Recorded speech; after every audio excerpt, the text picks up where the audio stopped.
Go, I'd like to welcome Robin DREEKE onto the Sales Machine stage.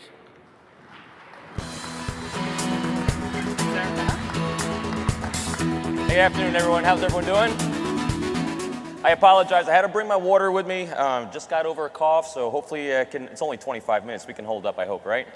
So I'm going to do a few things first for you. I'm going to frame very briefly my background of this type A hardcore narcissist that I was 20 years ago, and talk of it in terms of how that really wasn't very helpful for what it was I was supposed to do for really my entire life and every aspect of it. So I'm going to give you basic framing and a really very, very actionable set of my 5 steps to trust that I do in every single situation in my life, whether it's been my full-time job with the FBI recruiting spies, recruiting my bosses to leave me alone, because my ultimate goal at work is always leave me alone and let me help people who want to be helped.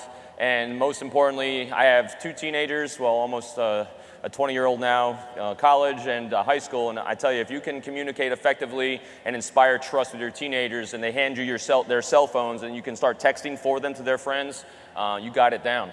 Anyway, how to build trust rapport with anyone. So in essence, I really have been in sales most of my life and didn't even realize it, because especially when I was actually born here in Manhattan, grew up just north of here in Putnam County, and so I'm a United States Naval Academy graduate. I went in the Marine Corps, and from the Marine Corps I went in the FBI in 1997. And if that doesn't scream type A, hard-charging guy, I don't know what does. And so I thought I had this natural-born leadership in me. And what I found, especially in the last couple years when I started putting this code together, was there's a massive difference between trying to convince someone of something, which in reality you really can't. You know, how many times do we sit there arguing context, what someone, you have a thought and opinion about something, and if I don't agree with it, the first thing I'm going to do is tell you what I think about your thought and opinion. I'm going to try to give you mine.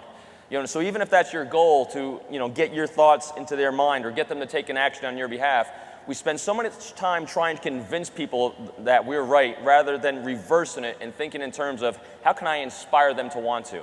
If I want them to hear what I want to say, if I want to have them listen to my sales pitch, if I want my teenagers to listen to me, I don't think in terms of how can I convince them. I think in terms of how can I inspire them to want to. And that is the key of everything I do, because that's going to then mold our language to support what it is we're trying to achieve and accomplish.